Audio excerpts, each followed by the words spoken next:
The story centers on Miss Hazel, a refined and graceful black woman in her late 70s, embarking on a long-awaited journey to visit her great-grandchildren for the very first time.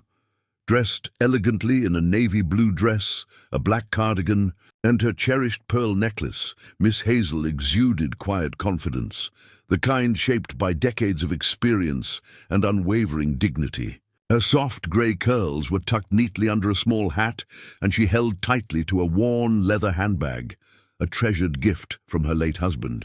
This flight, her first in years, was special. It was not only her long-overdue family visit, but also her first experience flying with a luxury airline, courtesy of her son, who insisted that his mother travel in comfort. "You deserve the best, Mom," he had said, a sentiment Hazel had reluctantly accepted with gratitude. As boarding began, Miss Hazel quickly sensed the subtle discomfort her presence caused among some of the other passengers. Dressed in designer clothing and accustomed to privilege, they cast brief but telling glances in her direction. Though such unspoken judgments were nothing new to her, Hazel held her head high, focusing instead on the excitement of the trip ahead. At the gate, she handed her boarding pass to the flight attendant, who scanned it, hesitated slightly, then forced a thin smile. "Enjoy your flight, ma'am," the attendant said, her tone betraying the absence of genuine warmth. Hazel chose to overlook the chilly reception and proceeded toward the aircraft, where the gleaming cabin and luxurious seating left her momentarily awestruck. She had worked hard all her life, often prioritizing others' needs before her own, and for once she allowed herself to savor this moment of comfort. However, her sense of calm was short-lived. As Hazel reached her assigned seat, 2A, a sharp, authoritative voice broke through her thoughts. "Excuse me, ma'am," the lead flight attendant, Karen, said brusquely. Tall, impeccably dressed in the airline's signature uniform, Karen's expression was difficult to read, professional yet laced with irritation. "Is this your seat?" she asked, her gaze flicking over Hazel with thinly veiled skepticism. Hazel politely confirmed, holding up her boarding pass for inspection. After scrutinizing it, Karen gave a curt nod. "Fine. Please stow your bag quickly so we can keep boarding on schedule." As Hazel reached up to place her bag in the overhead bin, her hands trembled slightly, not from age but from the unfamiliarity of the setting and the thinly veiled hostility directed at her. Karen, arms crossed, sighed audibly, drawing the attention of nearby passengers. Before Hazel could ask for assistance, a kind-hearted man nearby rose and gently placed her bag in the compartment. Hazel offered a warm thank you, her smile sincere, but Karen's scowl only deepened. Once seated, Hazel noticed that Karen's dismissive attitude was not an isolated moment. It became a pattern. Throughout the boarding process, Karen's gaze repeatedly drifted toward Hazel, her expression cold and disapproving. Still, Hazel focused on the joy that awaited her at the end of this flight, the embrace of her great-grandchildren, the sound of their laughter, and the stories she would finally share. The first real confrontation came shortly after Hazel pressed the call button for assistance with her seatbelt, which wasn't fastening properly. Karen's heels clicked sharply down the aisle as she approached. "What is it now?" she asked, irritation plain in her voice. Hazel, ever polite, smiled gently. "My seatbelt seems to be stuck. Could you please help?" With an exaggerated sigh, Karen yanked the belt, muttered that there was nothing wrong, and walked away. Hazel offered a quiet "thank you," despite the dismissiveness. A few minutes later, Hazel realized she had forgotten to take her medication and pressed the call button again to request a small cup of water. This time, Karen's annoyance was barely concealed. "Water service starts after takeoff," she snapped, dismissing Hazel's polite explanation that it was simply to take her medicine. With another exaggerated sigh, Karen eventually returned with a cup, slamming it onto Hazel's tray table. Without a word, passengers nearby exchanged disapproving glances, but Hazel remained composed.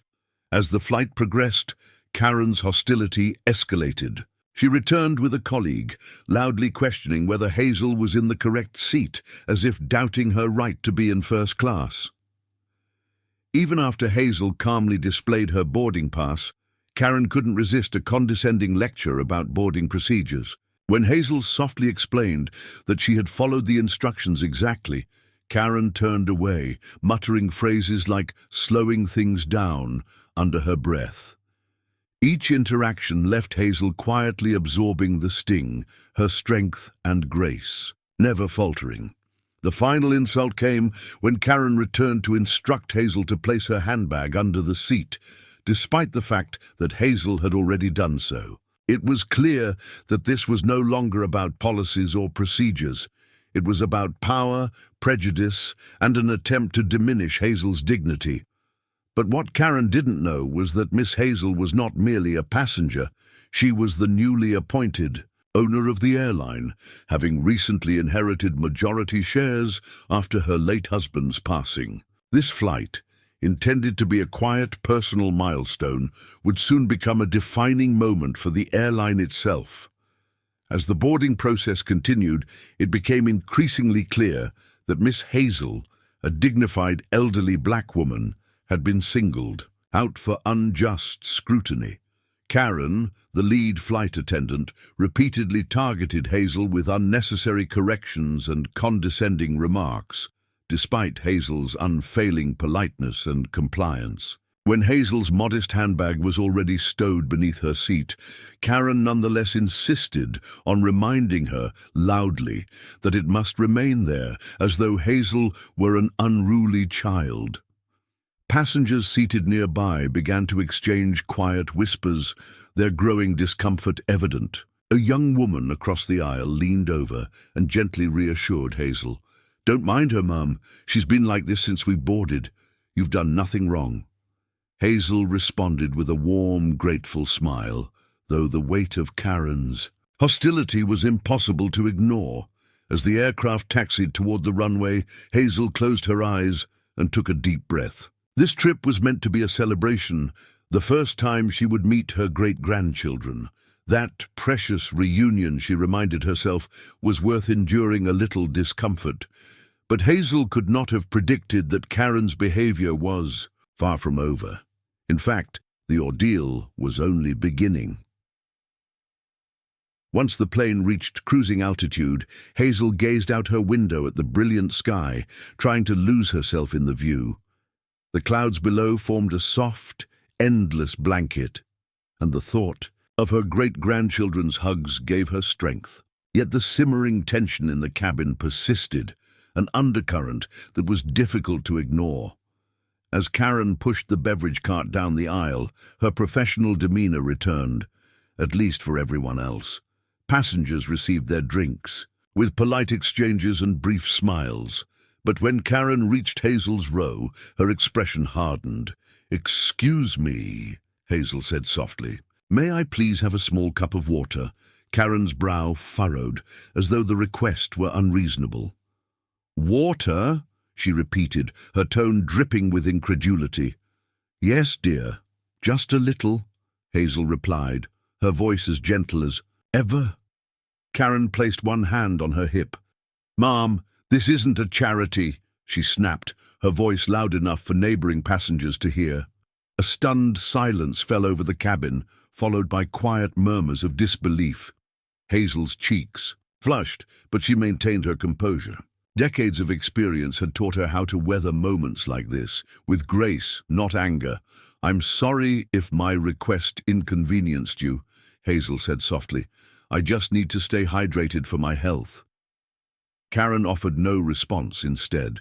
Turning to her colleague, and with exaggerated sarcasm muttered, "Apparently, we're running a water drive now." A cruel chuckle followed. Before Hazel could react, a small voice emerged from across the aisle. "You can have my water, Aggie."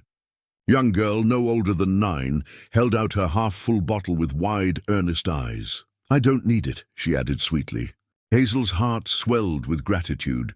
She took the bottle with a gentle smile. "Thank you, sweetheart. You're very kind." The girl's parents nodded approvingly, while Karen's expression darkened, clearly unsettled by the quiet solidarity forming around Hazel. With sharp movements, Karen shoved the beverage cart forward, eager to distance herself from the moment she could no longer control. The kindness from the child and her family renewed Hazel's resolve. She took a small sip of water and placed the bottle carefully on her tray table. Meanwhile, Karen's hostility only intensified. Each passing minute seemed to deepen her resentment, not only toward Hazel's quiet dignity, but also toward the passengers who had begun to recognize the injustice unfolding before their eyes.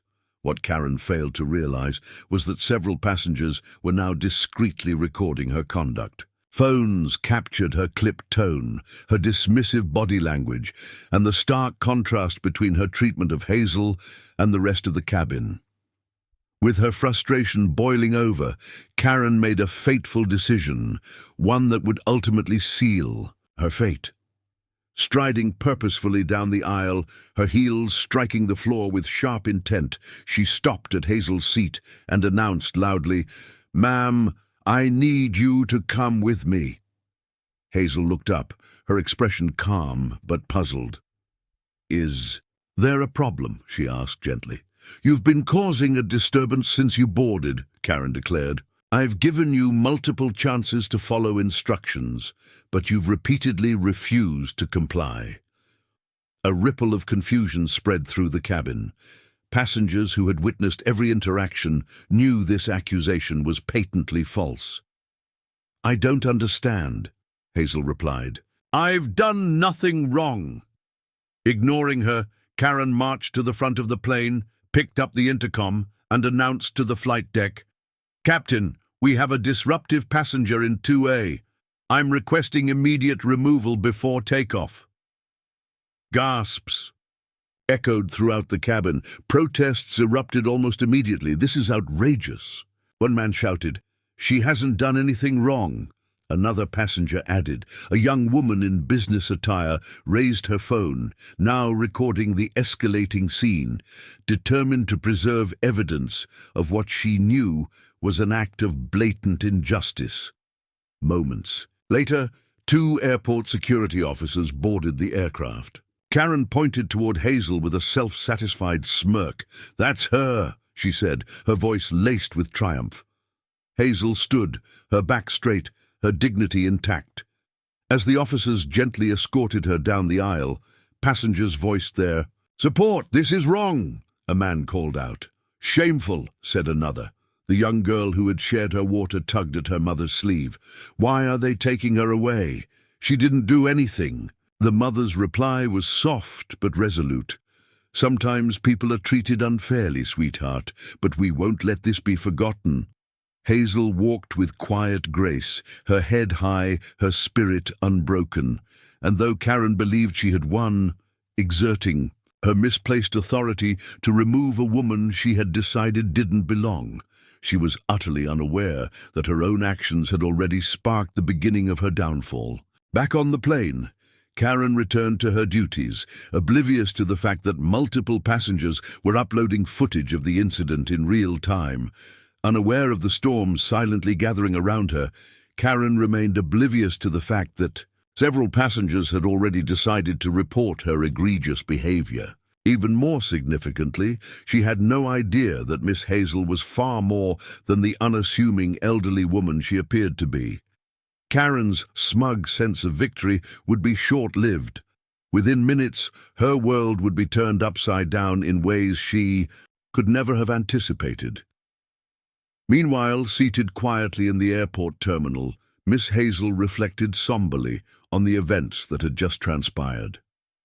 She had never been one to demand special treatment or attention, always preferring to embody dignity, patience, and grace. Yet even she could not deny the sting of humiliation she had just endured. With a soft sigh, she reached into her modest handbag and retrieved her cell phone. For a brief moment she hesitated, her gaze lingering on the screen. Despite her son's remarkable success, Hazel had deliberately chosen to live humbly, never wishing to invoke his name for personal gain. However, this situation was different. Hazel's fingers moved steadily as she dialed. After 2 rings, a familiar voice answered, "Mom?" The voice belonged to Mr. Jennings, CEO of the airline. "Is everything all right? Shouldn't you be on your flight by now?" Hazel's voice was calm, but beneath its steadiness lay unmistakable exhaustion. "No, son," she replied softly. "I've been removed from the flight." A sharp silence followed, broken only by the sound of Jennings drawing a deep, incredulous breath. Removed? Why? Hazel hesitated, reluctant to upset her son, but she knew he needed to hear the truth. "The flight attendant took issue with my appearance, I suppose. She claimed I was causing a disturbance. It was humiliating, but I didn't argue. I simply left." For a moment, Jennings said nothing. Then his voice returned, low and tightly controlled, but brimming with restrained fury. "Are you serious? This happened on one of my planes?" "Yes," Hazel confirmed. "I didn't want to cause trouble, but I thought you should know. This isn't just about me. It's about how this airline treats its passengers." "Karen," Jennings muttered, repeating the flight attendant's name with sharp clarity. "I'll handle this personally. Are you all right? Where are you now?" "I'm fine," Hazel assured him. "I'm waiting near gate 12. Stay. There," Jennings instructed firmly. "I'll call you back." As Hazel ended the call, her emotions were mixed. Guilt over distressing her son, but also a quiet sense of resolve. This incident, she realized, might spark necessary change, not only for herself, but for every passenger who had ever faced similar mistreatment. Back in the airline's control center, Jennings' call sent immediate shockwaves through the chain. Of command, Linda, the no-nonsense senior operations manager, answered briskly. "Good evening, Mr. Jennings." "Not so good," Jennings snapped. "I just received a disturbing report. My mother, Miss Hazel Jennings, was forcibly removed from one of our flights. I want answers, now." Linda's face paled. "Your mother?" she stammered, already typing frantically to retrieve the flight records. "She keeps her connection to me private to avoid special treatment," Jennings continued. "But that doesn't excuse what happened. I want the full account, who was responsible, what was said, and why this wasn't escalated immediately." "Yes, sir," Linda said, her voice trembling slightly. Within seconds, the flight logs and crew reports were on her screen. The lead flight attendant was Karen Mallister. She reported Miss Hazel as disruptive and requested her removal. Disruptive? Jennings' voice dropped to a dangerous growl. "Anyone who knows my mother knows how absurd that is." "What else?" Linda hesitated. "Several passengers filed complaints about Karen's behavior before takeoff. Some even recorded videos. The early reports strongly suggest that Miss Hazel was unfairly targeted." "Unfairly doesn't begin to cover it," Jennings said, voice taut with anger. "Send me everything, videos, complaints, Karen's entire personnel file, and alert security to detain Karen when the plane lands. I will speak with her directly." "Yes, sir," Linda confirmed, already coordinating the response. As Jennings ended the call, he took a slow breath to steady himself. His mother's calm, gracious voice echoed in his mind, a reminder of her strength despite the humiliation she had endured. Hazel would never demand retribution, but this was no longer just about her. It was about safeguarding every passenger's dignity and ensuring that no one else would face such blatant prejudice aboard his airline. He picked up his phone once more, this time dialing the legal department. "I want a complete review of our employee conduct policies," he ordered. "I want clear recommendations for immediate policy changes. We are setting a new standard. Starting today." Back at the gate, Hazel sat quietly with her hands folded in her lap. Several passengers who had witnessed the incident approached, offering words of sympathy and support. "I'm so sorry that happened to you," one young woman said. "I recorded everything and already sent it to the airline. They need to know. This isn't okay." Hazel's smile was warm, her voice soft but sincere. "Thank you, dear. Kindness like yours gives me hope." What Hazel did not yet know was that her son had already set into motion a response that would not only address her mistreatment, but would also expose deep-rooted flaws within the airline's culture. Meanwhile, aboard the plane, Karen basked in her self-declared triumph. She strutted down the aisle, her confidence palpable as she performed exaggerated checks of passengers and equipment. To her, removing Miss Hazel was a necessary action to maintain order, or so she told herself. Her satisfaction, however, was fleeting. Moments before departure, her name crackled over the intercom. "Miss Karen Mallister, please report to the front of the cabin immediately."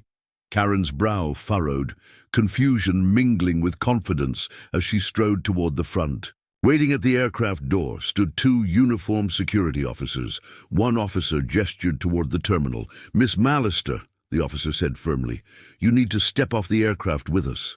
"What? Why?" Karen protested, her tone sharp and defensive.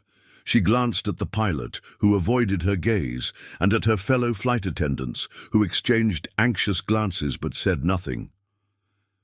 "This is not up for discussion," the officer said flatly. "Please disembark immediately." Muttering under her breath, Karen complied, still convinced the misunderstanding would soon be cleared up. But as she stepped into the terminal, her confidence evaporated. Awaiting her were members of the airline's legal team, the operations manager, and at the center of them all stood Mr. Jennings himself, radiating quiet fury. "Mr. Jennings," Karen began, her voice slipping into false politeness. "I'm not sure what this is about, but I have a flight to oversee."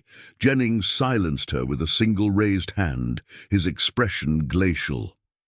"Miss Mallister," he said, voice low and cutting, "do you have any idea who the passenger was that you removed from the flight?" Karen faltered. Well, she was causing a disturbance, being uncooperative." Jennings' voice turned razor-sharp. "That disturbance was my mother." Karen's face went white. "Your mother?" "Yes, Miss Hazel Jennings, the woman you publicly humiliated and falsely accused," Jennings said coldly. "And I'm here to ensure you face the full consequences of your actions." Karen opened her mouth to protest, but Jennings pressed forward relentlessly. "You think I would act without evidence? I've reviewed the security footage, passenger testimonies, and multiple videos. Every single piece confirms that your actions were not only unprofessional, but also prejudiced and cruel." Karen's hands trembled. I was just following protocol." "No," Jennings countered. "You abused your authority, singled her out based on her appearance, and escalated the situation unnecessarily. That's not protocol, that's discrimination." Karen scanned the room for support, but found none. For her, the flight was over, and so too was her career. The legal team stood in stunned silence, while the operations manager's expression was one of visible disgust. The security officers remained at attention, awaiting Mr. Jennings' next order. "I have absolutely zero tolerance for conduct like this," Jennings declared firmly. "Not only have you embarrassed this airline, but you have also tarnished its reputation and inflicted harm upon an innocent passenger." His voice sharpened as he continued, "Effective immediately, you are terminated. You will surrender your identification badge, uniform, and all airline property without delay." Karen's jaw dropped in disbelief. "Fired?" she stammered. "But I've been with this airline for years. You can't just—" "I can," Jennings interrupted, his tone like tempered steel. "And I will. Your tenure does not excuse disgraceful behavior. You have no place here." Karen's desperation escalated. "Please, sir, I didn't mean—" Jennings silenced her with a raised hand. This discussion is over. He turned to the security officers. Escort her out of the terminal and ensure she never sets foot on one of our aircraft again. One officer presented a clipboard for Karen to sign. You are required to formally acknowledge your termination, he stated curtly. Karen's trembling hand scrawled her signature across the page, tears of humiliation and fury tracing paths down her face. Reluctantly, she surrendered her badge and uniform jacket before being led away, her head bowed low in shame. Meanwhile, Miss Hazel sat quietly in the private luxury lounge her son had arranged for her. Though surrounded by comfort, her heart carried the weight of the day's events. As she sipped her tea, her thoughts wandered back through time, awakening memories both painful and bittersweet. Hazel had been born in the Deep South during an era when segregation was not only tolerated but enforced by law. As a child, she vividly recalled the stark, cruel reality of whites-only signs that barred her and her family from restaurants, schools, and public spaces. Her mother's hand would grip hers tightly as they passed these establishments, silent reminders of the boundaries they were forbidden to cross.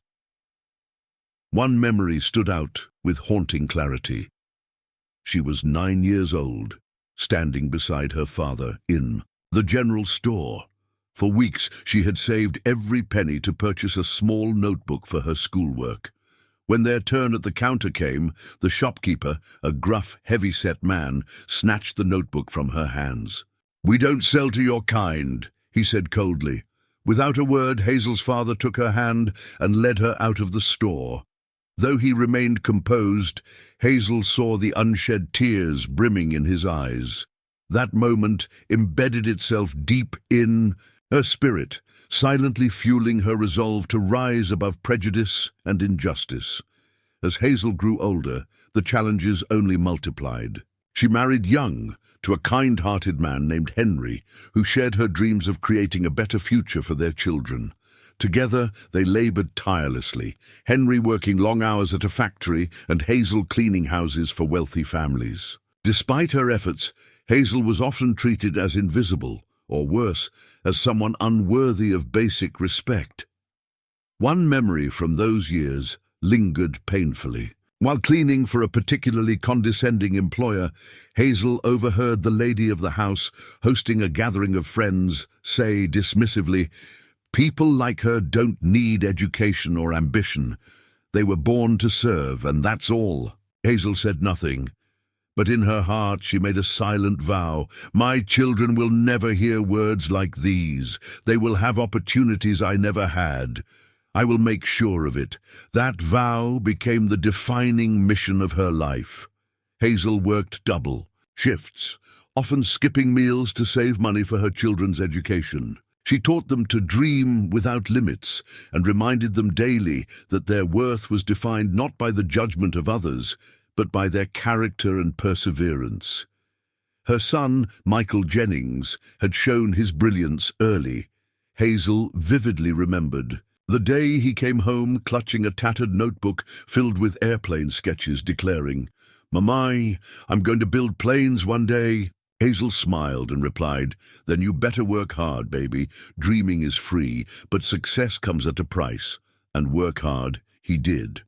Michael excelled academically, earning scholarships that carried him far beyond the places Hazel had only heard about in stories. He studied aeronautical engineering and business, rising steadily through the ranks until he became CEO of one of the nation's largest airlines. At every milestone, Michael would publicly credit his success to the unwavering strength and sacrifice of his mother. "This is because of her," he would say. "My mother is the reason I stand here today." Yet Hazel's journey was not without heartbreak. When Michael was still a teenager, Henry passed away, leaving Hazel to raise their children alone. Those years were among the most difficult of her life. She took on even more work, sometimes cleaning 3 houses in a single day, just to keep food on the table. But she never let her children see her despair. Instead, she filled their home with love, laughter, and hope. Every night she read to them, nurturing both their minds and their spirits, instilling values of kindness, resilience, and faith. As Hazel sat in the lounge, the weight of today's humiliation pressed heavily upon her. In a fleeting moment, she felt like that 9-year-old girl in the general store again, unseen, unwanted, unworthy. But as she straightened her spine and lifted her chin, she reminded herself of something she had once told Michael. Dignity is not about how others treat you, it's about how you carry yourself, no matter what. With a quiet breath, she sipped her tea once more. The pain of the past would always be a part of her story, but it would never define its final chapter. Hazel had faced injustice before, and she had overcome it every time. Unbeknownst to her, Michael was already preparing to turn this painful episode into a catalyst for meaningful change. This was no longer just about Hazel. It was about creating a culture where dignity and respect were not privileges, but rights afforded to every passenger, regardless of their background. As Jennings watched Karen disappear down the corridor, his fury began to cool, replaced by resolute determination. He turned to Linda, the operations manager. "I want every passenger who witnessed today's incident to receive a formal apology from the airline," he instructed, "and launch an immediate review of our employee training program. This will never happen again." "Yes, sir," Linda replied, already making notes. "And where is my mother now?" Jennings asked, his voice softer. "She's still at gate 12, Linda said. Without hesitation, Jennings headed toward the gate. As he walked, his thoughts crystallized around a single goal: to make things right, not only for his mother, but for every future passenger who deserved to be treated with dignity, regardless of who they were or where they came from. What neither he nor Hazel knew was that this incident would ignite a transformation that would ripple through the entire airline and change both their lives in ways no one could have foreseen. They worked tirelessly, Henry as a factory laborer, and Hazel as a housekeeper for wealthy families. Every day, Hazel endured the humiliation of being treated as invisible, or worse, as someone undeserving of even basic respect. One day, while scrubbing floors in a grand house, Hazel overheard a conversation that struck her to the core. The lady of the house, hosting a circle of friends, had said with a laugh, "People like her don't need education or ambition. They're meant to serve, and that's all." Hazel hadn't said a word. She just kept scrubbing. But in her heart, she made a silent vow. "My children will never hear words like that. They will have opportunities I never did. I will make sure of it." That promise became Hazel's life's mission. She worked double shifts, sometimes skipping meals just to save, enough to buy her children books or pay for school supplies. She encouraged them to dream big and reminded them every single day that their worth was not defined by how others saw them, but by their own effort, integrity, and heart. Her son, Michael Jennings, had been a bright and curious child from the very start.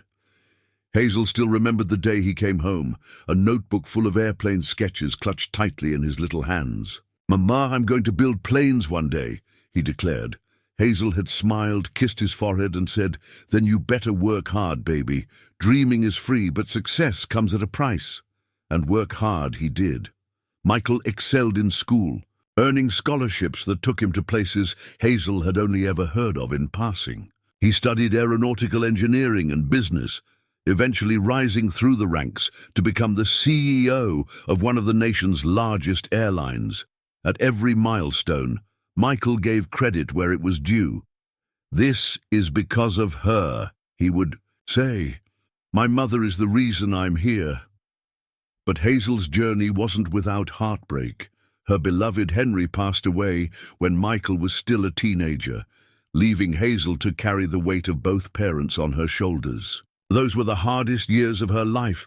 She took on even more work, sometimes cleaning 3 houses a day just to make ends meet. Yet through it all, she never let her children see her despair. Instead, their home overflowed with love, laughter, and hope. Every night, Hazel read to them, teaching them about kindness, perseverance, and faith. Sitting now in the VIP lounge, Hazel couldn't help but reflect on just how far they had come. Despite all the indignities she had endured, she had never let bitterness take root in her heart. Grace had been her constant companion, and kindness her quiet rebellion. But today's incident with Karen reopened old wounds she thought had long healed. For a brief moment, Hazel was 9 years old again, standing in that general store as the shopkeeper snatched the notebook from her hand and said, "We don't sell to your kind." Hazel's father had led her out without a word that day, but she had seen the tears welling in his eyes. That moment shaped her, made her determined to rise above every prejudice and injustice that life threw her way. Now, as she sat in the luxury her son had arranged for her, Hazel reminded herself of something she had once told Michael. Dignity isn't about how others treat you, it's about how you carry yourself no matter what. She straightened her spine, took another slow sip of her tea and breathed deeply. The pain of the past would always be a part of her story, but it would never be the final chapter. As Michael approached her in the lounge, his heart ached with both anger and pride. "Mama," he said softly. Hazel smiled up at him. "You didn't have to do all this, you know." "Yes, I did," Michael said, sitting beside her. "What happened to you today wasn't right, and I won't let it happen to anyone else." Hazel sighed, her hand resting gently over his. "You've always had such a big heart, baby. But remember, you can't control how others treat you. You can only control how you respond." Michael's throat tightened at her wisdom. "You responded with more grace than I think I could have," he admitted. "But this isn't just about how you handled it. It's about making sure no one ever has to handle something like that again." Outside the lounge, the story was already spreading. Passengers who had witnessed the incident posted videos praising Hazel's quiet dignity. A travel blogger's clip, titled "The Strongest Woman I've Ever Met," went viral, showing the contrast between Hazel's grace and Karen's smugness. News outlets picked up the story. Headlines blared across screens and feeds. Airline CEO's mother humiliated in shocking incident. Grace under fire. Elderly woman's poise shames discriminatory flight attendant. Michael's public apology and swift action. Firing. Karen, and implementing immediate employee training, earned widespread praise. Customers voiced their renewed faith in the airline, not because mistakes were made, but because real accountability followed. As for Hazel, the letters, flowers, and messages of support poured in from strangers who saw her not just as a victim, but as a symbol of quiet courage. When Hazel finally boarded her next flight, this time in first class, the crew welcomed her with warmth and admiration. Passengers recognized her and offered smiles and gentle greetings. A flight attendant approached with a tray of refreshments and said softly, "Miss Hazel, it's an honor to have you on board. If there's anything you need, please don't hesitate to ask." Hazel smiled, that same gentle grace radiating from her. "Thank you, dear. I'm just happy to be on my way." What Hazel didn't know was that this was only the beginning. Her story would become a catalyst for sweeping changes, not just at the airline, but across an entire industry. As she gazed out the window, tea in hand, watching the clouds drift, Hazel knew one thing for certain. This wasn't just about her. This was about all the people who had ever felt unseen, unheard, and unworthy. And today, for all of them, Hazel Jennings had stood tall. When her son, Michael, finally arrived to check on her, Hazel was ready. Throughout the flight, her mind had been racing, her thoughts circling the same question over and over: what comes next?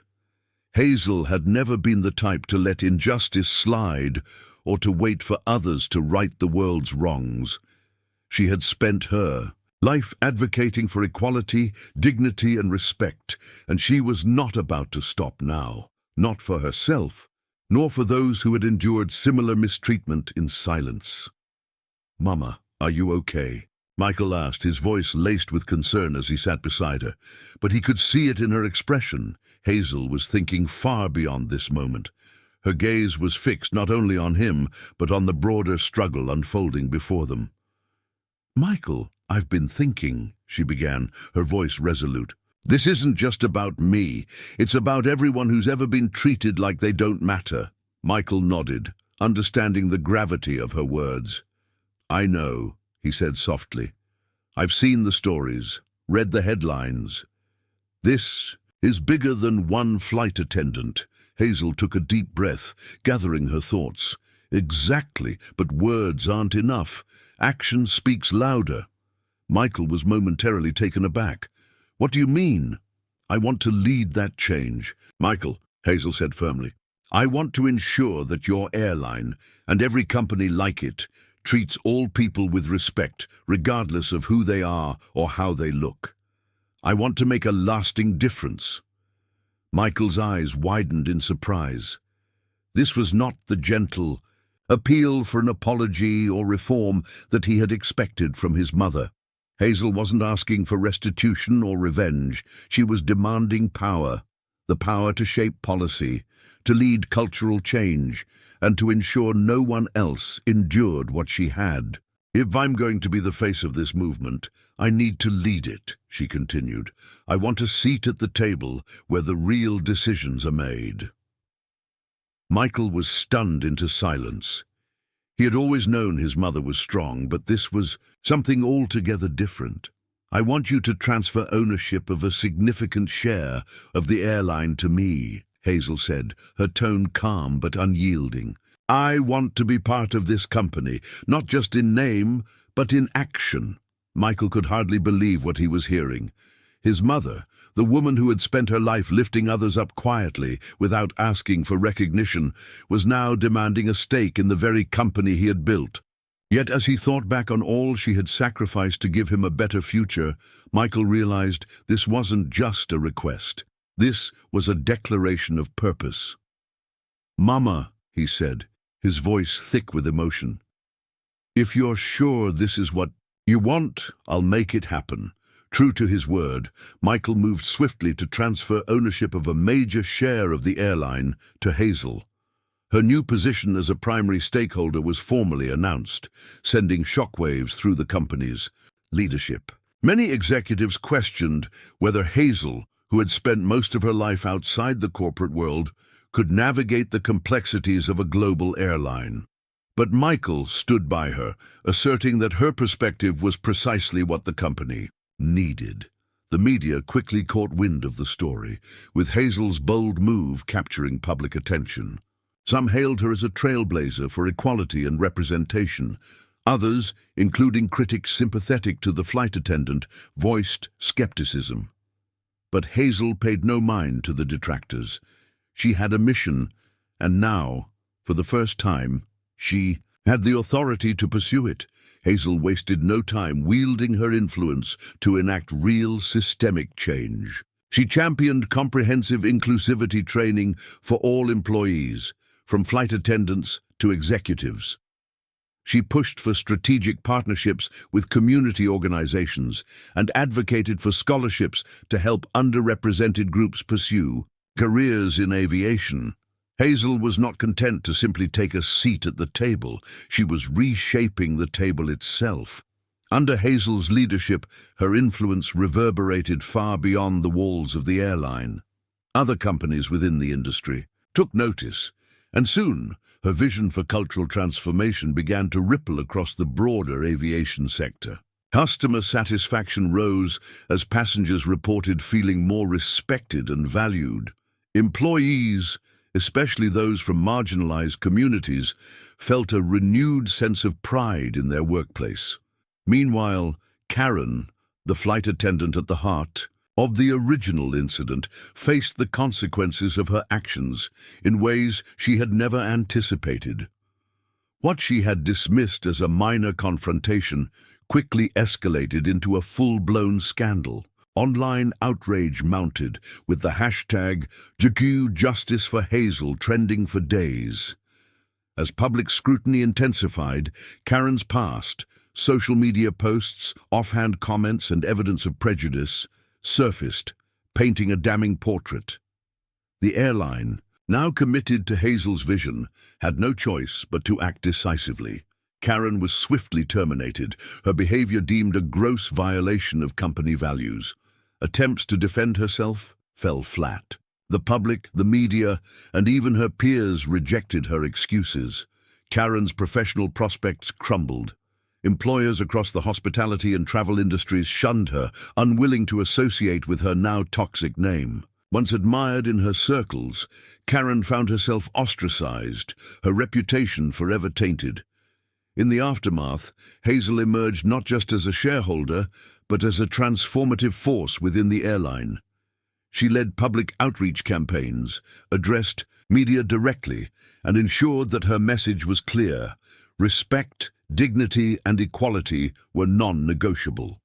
Under her guidance, the airline introduced mandatory cultural sensitivity training, unconscious bias workshops, and recruitment policies, designed to foster diversity at every level.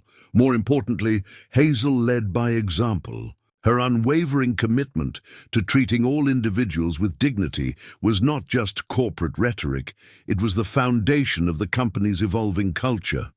Her first press conference as a company leader crystallized this ethos. There is no place for disrespect in this company or in this world. Every passenger, every employee deserves to be treated with dignity. That is not just policy, it is our core value. Hazel's message resonated not only with employees and passengers, but with society at large. What began as a single confrontation on a flight had become a catalyst for a broader cultural shift, one that demanded accountability, representation, and respect. As for Karen, she gradually faded from the public eye, her name serving as a cautionary tale, a stark reminder of how prejudice and entitlement can destroy a career in an age where accountability is no longer optional. In the end, Hazel's decision to step forward had done far more than address her own experience. It had sparked a movement. One voice, once dismissed, had become a rallying cry for change, and Hazel had ensured that voice would never be silenced again.